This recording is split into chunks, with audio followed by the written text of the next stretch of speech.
Nearly 100 years after historian and author Carter G. Woodson created Negro History Week, Americans still don't have a complete understanding of the Black experience. Black history is a crucial aspect of American history, and educators need to be equipped with the tools to teach it effectively. Educators often focus on the high points and feel-good aspects of history, such as slavery and the Civil Rights Movement, rather than providing comprehensive instruction. This is particularly true for Black History Month, which is traditionally taught as a sidebar to American history. Posters of respectable Black figures hang on the walls in hallways and classrooms, while students read historical facts over the intercom during morning announcements.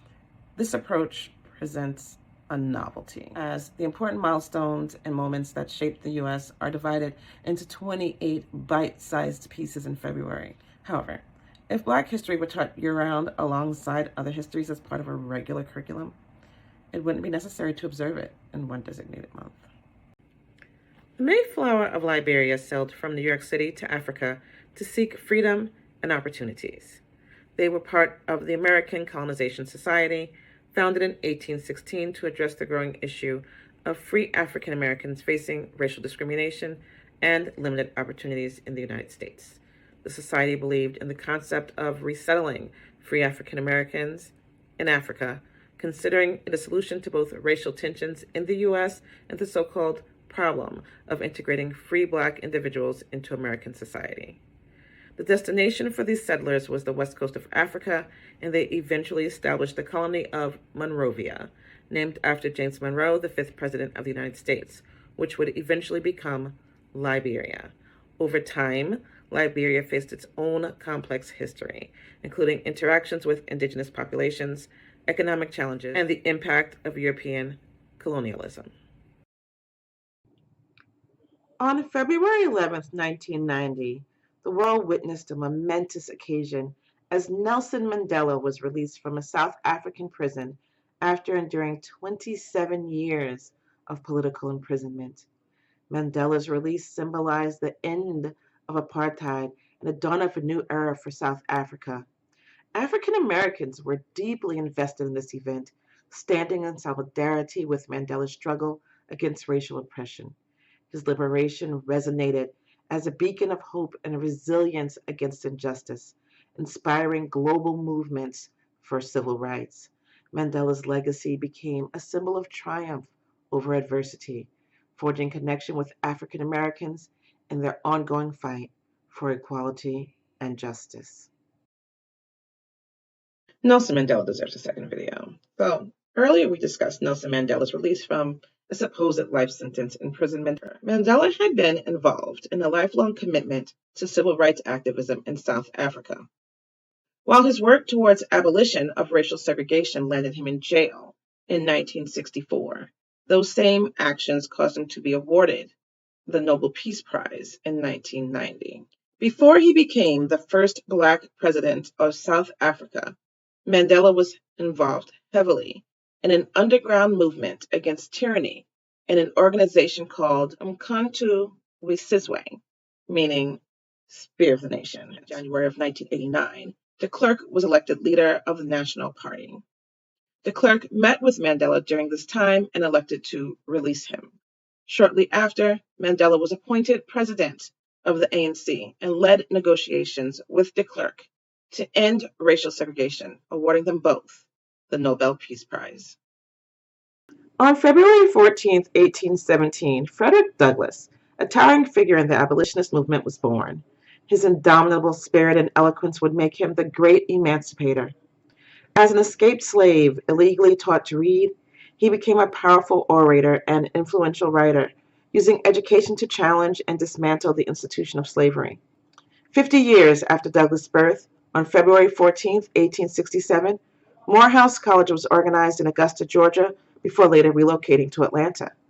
The founding of Morehouse, a historically Black college, carried profound significance, nurturing generations of African American leaders, including Martin Luther King Jr.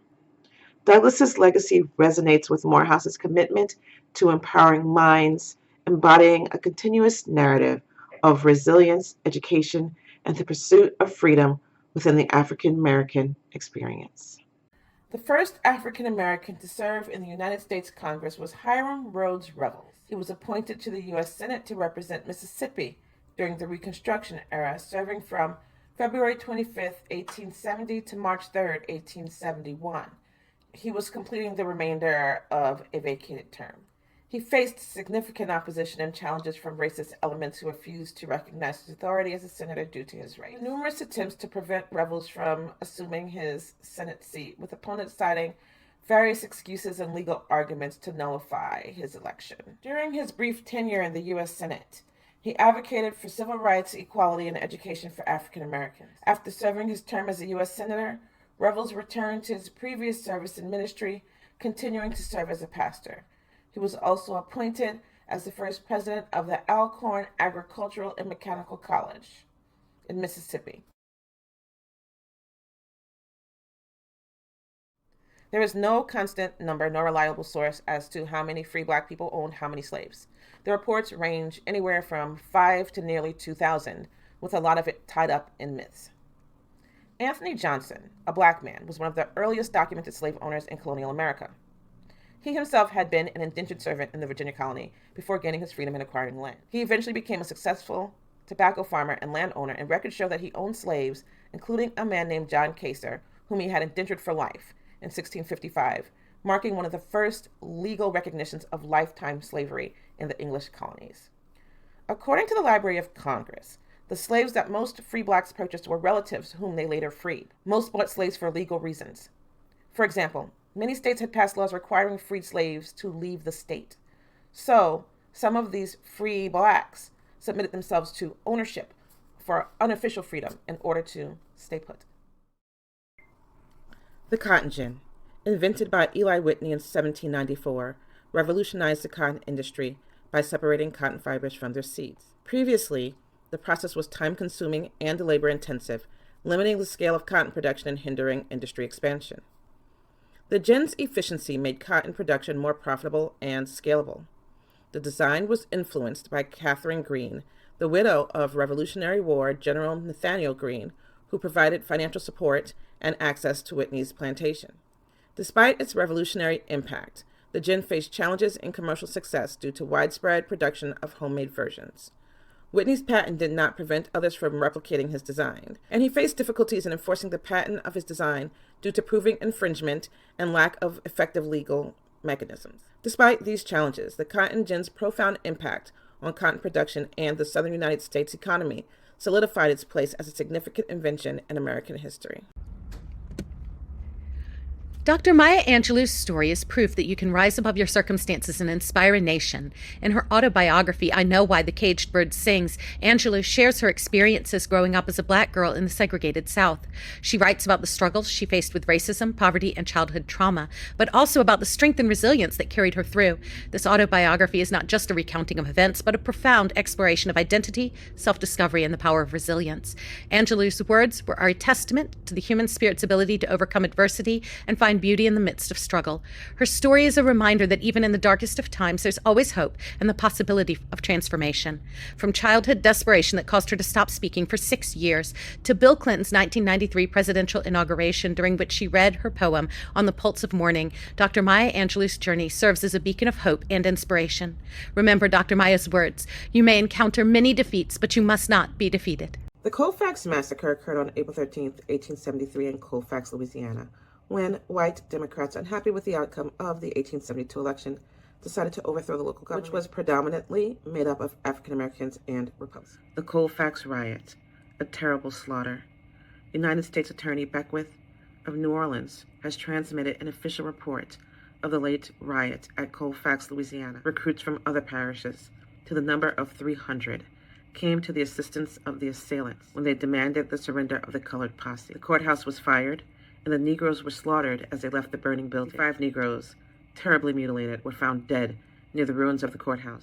30 known to have been taken prisoners are said to have been shot after the surrender and thrown into the river. Despite efforts to bring the perpetrators to justice, many were acquitted or received light sentences, sending a chilling message to African Americans across the South.